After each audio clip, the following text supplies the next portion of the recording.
So hey guys, welcome back to channel. तो आज की वीडियो में हम डिस्कस करेंगे कॉमेड के का सिलेबस के बारे में। तो यस, जिनको कॉमेड के का सिलेबस नहीं पता वो वीडियो देखने आया, तो मैं आपको एक चीज बता दूं कि हमारा कोर्स भी उसी सिलेबस पे ही बन रहा है। तो मैंने कहा why not to share with that something to you. मतलब कोर्स तो अगर आप लोगे तो ठीक है, वो बात अलग है, बट सिलेबस तो शेयर करना बनता है।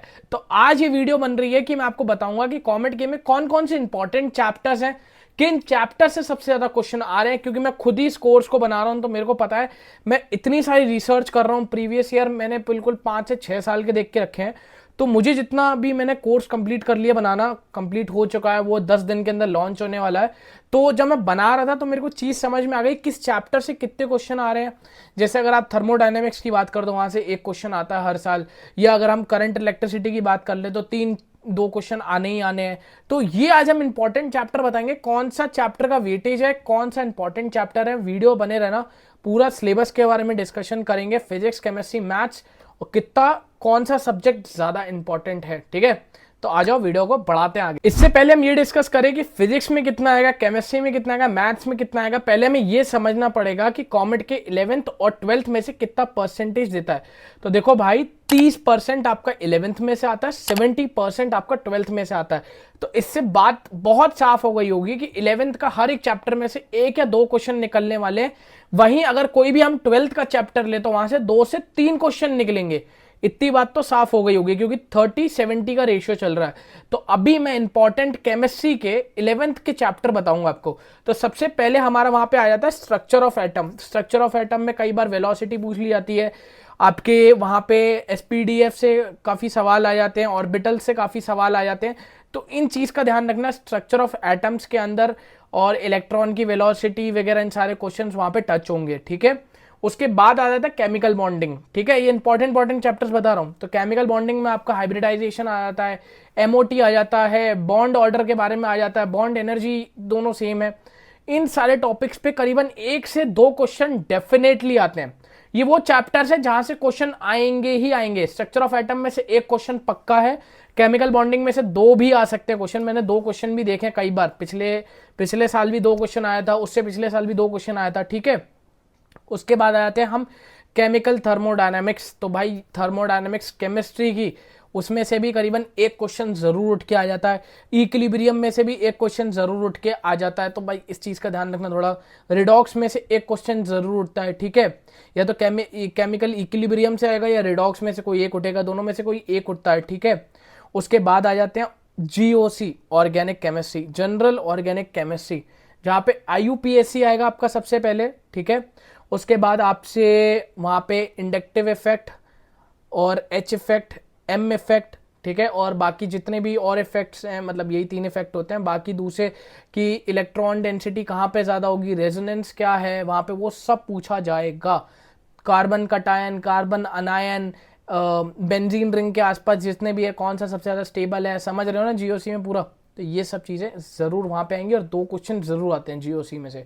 आईयूपीएससी आता ही आता है, दूसरा स्टेबलाइजेशन या स्टेबिलिटी पे क्वेश्चन आ जाता है। ठीक है, वहां से एक आ जाता है हाइड्रोकार्बन में से क्वेश्चन आपका, एल्कलीन या एसिटिलीन में से।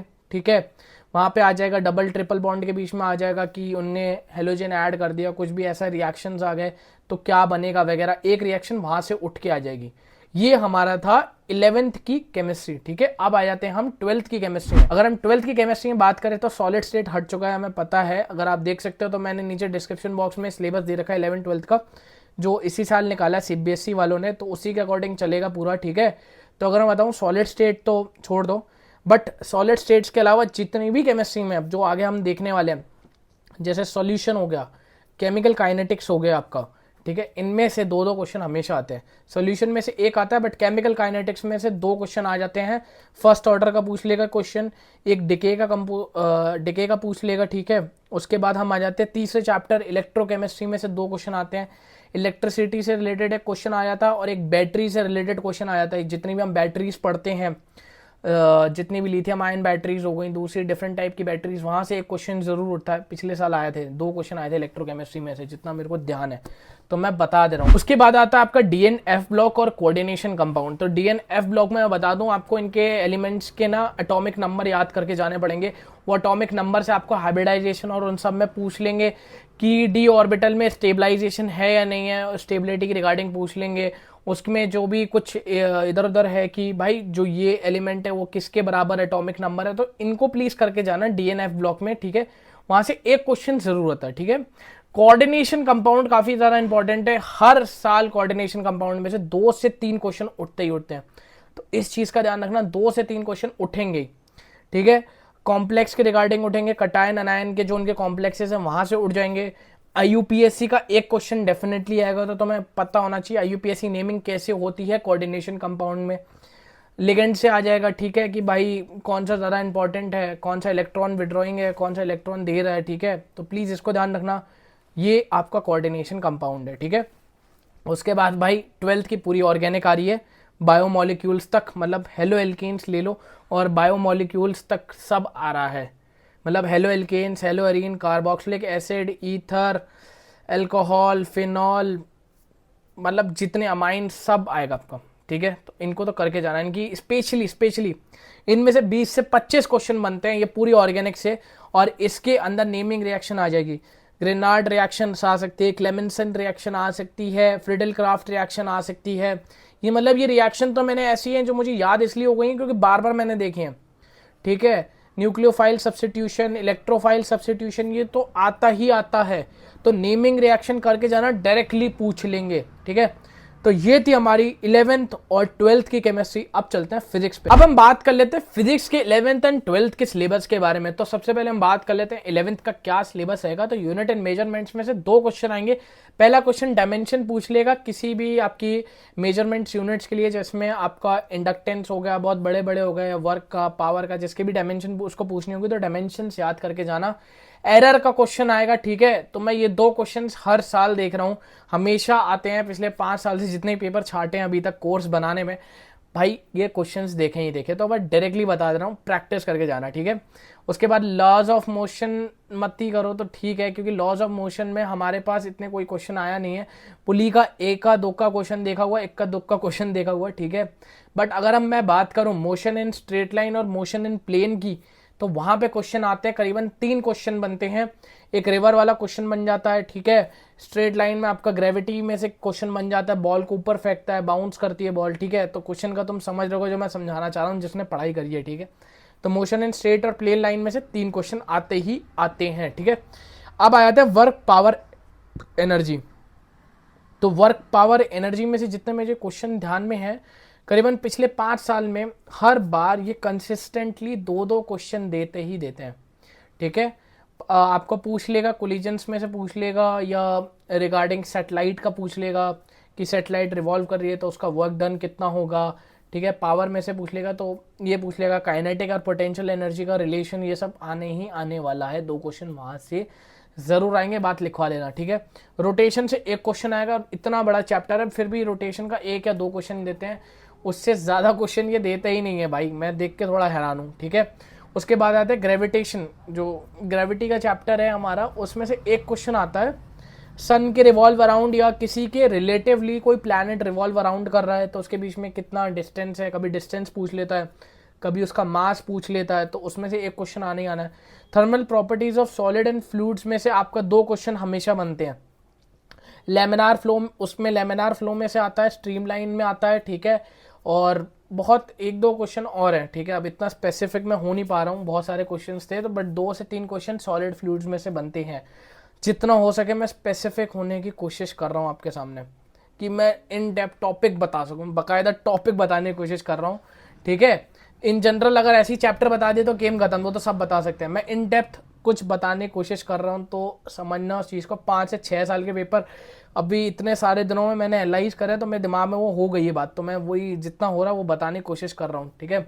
उसके बाद हम आ जाते हैं सॉलिड फ्लूइड्स हो गया। थर्मल प्रॉपर्टीज ऑफ मैटर में, अगर आपके पास स्लैब है जिसमें दोनों अलग अलग मटेरियल है, उसके अंदर हीट कैसे जा रही है, आ रही है, उसके अंदर लेटेंट हीट ऑफ फ्यूजन, ये सब पूछेगा भाई। 2 क्वेश्चन आने ही आने हैं थर्मल प्रॉपर्टीज में से, ठीक है। ऑसिलेशन एंड वेव्स ले लो, वहां से आपके 4 क्वेश्चन बनने ही बनने। साउंड का बनेगा, 1 क्वेश्चन ऐसा था वहां पे कि एक बंदा खड़ा हुआ है तो दोनों तरफ क्लिफ है, एको हो रहा है, कितना डिस्टेंस है दोनों क्लिफ के बीच में, तो ऐसे क्वेश्चंस आते ही आते हैं। वेव्स में से क्वेश्चन आएंगे, वेव्स की आपको वो दे देगा, इक्वेशन दे देगा, ठीक है। SHM का कर देगा क्वेश्चन। तो ठीक है, ये सारे क्वेश्चंस दिमाग में देख लो, लिख लो, पेन पेपर है ना तो लिख लो, इनको चैप्टर्स को लिख लो और जो स्पेसिफिक टॉपिक बता रहा हूँ वो भी लिख लो। फिर एक लास्ट बच जाता है थर्मोडायनेमिक्स। तो थर्मोडायनेमिक्स में से स्पेशली आपको ग्राफ पूछेगा, और ग्राफ में जो वर्क डन होता है वो सबको पता है कैसा होता है, वो पूछेगा। दूसरा क्वेश्चन कार्नोट साइकिल में से आना है, तो टॉपिक नोट कर लो, कार्नोट साइकिल और वर्क डन ग्राफ वाला पूछेगा, ठीक है, उसमें से आ जाएगा। और सबसे ज्यादा आपका एडियाबेटिक प्रोसेस पूछा जाता है, ठीक है। और तो वहां पे जितने क्वेश्चन है सारे बना के रखना। अब चलते हैं हम 12th पे। अब आ जाते हैं 12th के फिजिक्स के सिलेबस पे। तो अगर मैं बात करूं, जो 12th में तुम्हारी फिजिक्स है ना, उसमें से सारे चैप्टर्स आएंगे, कोई भी चैप्टर में एलिमिनेट नहीं करना चाह रहा। जितने भी चैप्टर्स हैं, हर चैप्टर में से बाकायदा 2 से 3 क्वेश्चन बनते ही बनते हैं। स्पेशली आपका इलेक्ट्रिसिटी वाला जो चैप्टर है, तीसरा चौथा चैप्टर है जो आपका, उसमें से 3 क्वेश्चन आते ही हर साल मैं देख रहा हूँ, ठीक है। कैपेसिटर वाला क्वेश्चंस आते ही आते हैं। अगर आप कैपेसिटेंस वाले देखोगे, कैपेसिटेंस वाला जो चैप्टर है वहां से 3 क्वेश्चन आते हैं, इलेक्ट्रिसिटी से 3 क्वेश्चन आते हैं, चार्ज वाले से 2 क्वेश्चन आते हैं। तो मैं कहता हूँ फिजिक्स में 12th में आपके जितने भी चैप्टर्स हैं, चार्जेस से लेके मॉडर्न फिजिक्स से लेके सब आने ही आने हैं। जिसमें से एक और चैप्टर आ जाता है आपका लेंस वाला जो चैप्टर है, ठीक है, ऑप्टिक्स, वो भी आएगा पूरा। ऑप्टिक्स में से भी 3 क्वेश्चन आते ही आते हैं। लेंस का पूछ लेगा, कॉनकेव कॉन्वेक्स लेंस का पूछ लेगा, वो आना ही आना है, ठीक है। और बहुत सारे एक और क्वेश्चन होते हैं रिगार्डिंग रिफ्रैक्टिव इंडेक्स के, वहाँ से आ जाएगा डायरेक्टली, ठीक है। एटम न्यूक्लियाई से बहुत आते हैं, डी ब्रोगलीज वेवलेंथ से रिलेटेड आ जाते हैं, सेमीकंडक्टर से एक क्वेश्चन आएगा। तो मेरे ख्याल से अगर तुम 12th की फिजिक्स करके जाओगे, 12th की फिजिक्स बोल रहा हूँ, तो तुम्हारा जो फिजिक्स वाला पोर्शन है उसके तुम 40 क्वेश्चन तो आराम से लगा सकते हो। जो 20 क्वेश्चन होंगे वहां के वो 11th से होंगे, 40 क्वेश्चन तो बकायदा 12th से हैं। तो 12th की फिजिक्स काफी स्ट्रॉन्ग करके जाना। अब फाइनली हम बात करते हैं 11th 12th के मैथ्स के सिलेबस की। तो सबसे पहले चलते हैं 11th के सिलेबस पे। तो हम देखते हैं वहां पे सेट्स, रिलेशन फंक्शन। तो सेट का जो चैप्टर्स है वहां पे सेट्स में से एक क्वेश्चन आता है, रिलेशन फंक्शन में से 2 क्वेश्चन आ जाते हैं, पूछ लेता है, रिलेशंस में से क्वेश्चन आ जाता है। जितने भी टॉपिक्स हैं वहाँ के वो सब उठा के फंक्शंस में काफ़ी ऊट पटांग से फंक्शन बना देगा, पूछ लेगा। तो उसमें से एक ट्रिक होती है कि आप ऑप्शंस को डाल के देख लो, काफ़ी इजीली वहाँ पे सॉल्व हो जाता है। तो ऐसी कई सारी हमने टिप्स एंड ट्रिक्स कोर्स के अंदर बता रखी हैं। तो जल्दी जब लॉन्च होगा तो लॉन्च की वीडियो में पूरा अच्छे से बताऊंगा, बट ज़रूर देखना आने वाला 10 दिन में। तो सेट्स हो गया, रिलेशन फंक्शन हो गया, ट्रिग्नोमेट्री में से 2 क्वेश्चन आएंगे ही आएंगे। हर साल ट्रिग्नोमेट्री में से 2 क्वेश्चन मेरे को देखने को मिल जाते हैं, ठीक है। ट्रिग्नोमेट्री हो गया आपका, वहां से कॉम्प्लेक्स नंबर में से आ जाते हैं 2 क्वेश्चन, सीक्वेंस सीरीज में से एक क्वेश्चन आता है, ठीक है। हमेशा एजीपी में से पूछ लेगा, एपी नहीं पूछता, हमेशा जीपी में पूछेगा, ठीक है। और ठीक है, जीपी में से पूछ लिया या एजीपी जो उसका कॉम्बिनेशन होता है वहां से पूछ लेता है। बाइनोमियल थ्योरम से 2 क्वेश्चन आ जाते हैं, ठीक है, तो वो ध्यान रखना। उसके बाद अगर मैं बात करूं कैलकुलस में लिमिट्स एंड डेरिवेटिव्स में 2 क्वेश्चन आ जाते हैं।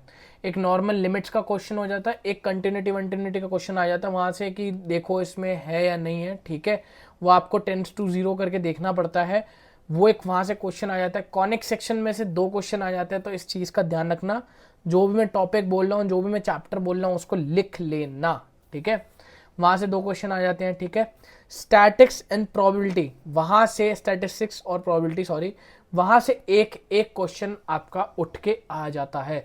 तो ये था 11th का सिलेबस मैथ्स का मोटा मोटा, यहीं ये इंपॉर्टेंट चैप्टर्स यहीं से उठ के आएंगे। इससे पहले कि हम 12th के सिलेबस पे जाएं, मैं एक चीज और बताना चाहता हूँ। जो 11th का सिलेबस के बारे में हमने डिस्कस करा, उसमें से हमने कुछ टॉपिक छोड़े थे।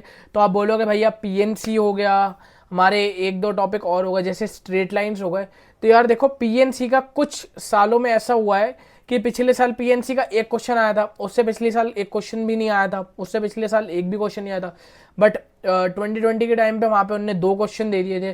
तो बहुत अनप्रिडिक्टेबल सा है। अगर आपको पीएनसी पढ़नी है तो पढ़ के जाना, स्पेशली जो राउंड टेबल के अराउंड की जो टेबल वाला एक क्वेश्चन होता है, या सर्कुलर पीएनसी क्वेश्चन होते हैं, वो देख के जाना, वो वहाँ पे जल्दी आते हैं, जरूर वहाँ पे होते हैं। स्ट्रेट लाइंस का एक क्वेश्चन आता है, तो वो इतने इंपॉर्टेंट नहीं है, बट जितने मैंने अभी पहले बके हैं तो भाई उनको जरूर करके जाना, ठीक है। अब आ जाते हैं हम 12th के में, जिसमें से सबसे पहले आपका आता है रिलेशन फंक्शंस। वो बिल्कुल अच्छे से घोट के पी जाना, ठीक है, क्योंकि वहां से 2 से 3 क्वेश्चन वो आपको बना के दे देता है, ठीक है। फिर आ जाते हैं हम इनवर्स ट्रिग्नोमेट्री। इनवर्स ट्रिग्नोमेट्री में से 2 से 3 क्वेश्चन आएंगे ही आएंगे। ठीक है। मैट्रिक्स एंड डिटर्मिनेंट्स में से आएंगे 4 क्वेश्चन बनेंगे, 2 मैट्रिक्स के और 2 डिटर्मिनेंट्स के बनते हैं, ठीक है। उसके बाद आपकी कैलकुलस आ जाती है, कैलकुलस में कंटिन्यूटी डिफरेंशियबिलिटी में से एक क्वेश्चन आ जाएगा। तो प्लीज़ इन सबको ध्यान रखना, कंटिन्यूटी और डिफरेंशियबिलिटी 2 क्वेश्चन बन जाते हैं, मतलब 2 से 3 क्वेश्चन ज़रूरी है, वहाँ से आ जाएगा। फिर एप्लीकेशन ऑफ डेरिवेटिव में से क्वेश्चन आएगा, ठीक है। ग्राफ वगैरह में से पूछ लेंगे।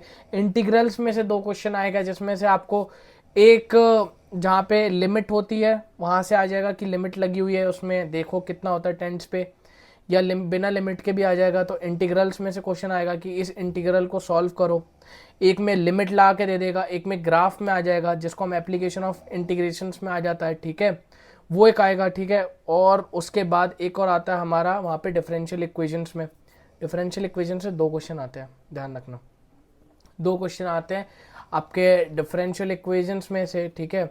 और अगर हम देखें तो वहाँ पे वेक्टर में से आ जाता है, 3D ज्योमेट्री में से आ जाता है, लीनियर प्रोग्रामिंग में से आ जाता है। वेक्टर में 2 क्वेश्चन, 3D में 2 क्वेश्चन, स्पेशली प्लेन में से पूछेगा, लीनियर प्रोग्रामिंग में से एक ही क्वेश्चन आएगा। ऑलमोस्ट हमने सारे चैप्टर्स कवर कर लिए, और ये जितने भी चैप्टर्स बताए हैं लेटेस्ट सिलेबस के अकॉर्डिंग बताए हैं। जो आपका लेटेस्ट सिलेबस निकला है 23 to 24 वाला, उसके अकॉर्डिंग हमने सिलेबस डिस्कस करा है। और एक न्यूज़ और है, 10 दिन में हमारा कोर्स भी रिलीज़ होने वाला है। प्राइसिंग ऐसी रखेंगे कि सब देखते रह जाएंगे मार्केट में, और आप ही के लिए है, इन डेप्थ बनाया, कोई कॉम्पीट नहीं कर पाएगा, ठीक है। तो 10 दिन बाद मिलते हैं लॉन्च पे। मुझे बताना अपना फीडबैक, और कमेंट्स में बताओ क्या प्राइसिंग होनी चाहिए, क्या सीन होना चाहिए, हमें क्या चाहिए कोर्स के अंदर। मैं अभी बनाते समय उसको और अच्छे से डाल पाऊंगा। जो भी चीज़ आपको चाहिए मेरे को कमेंट बॉक्स में बताओ। वीडियो कैसी लगी सब्सक्राइब करते ज़रूर जाना। मिलते हैं नेक्स्ट वीडियो में। Trying to tell you what to do, we're trying to play it cool. Baby, I am playing by your rules. Everything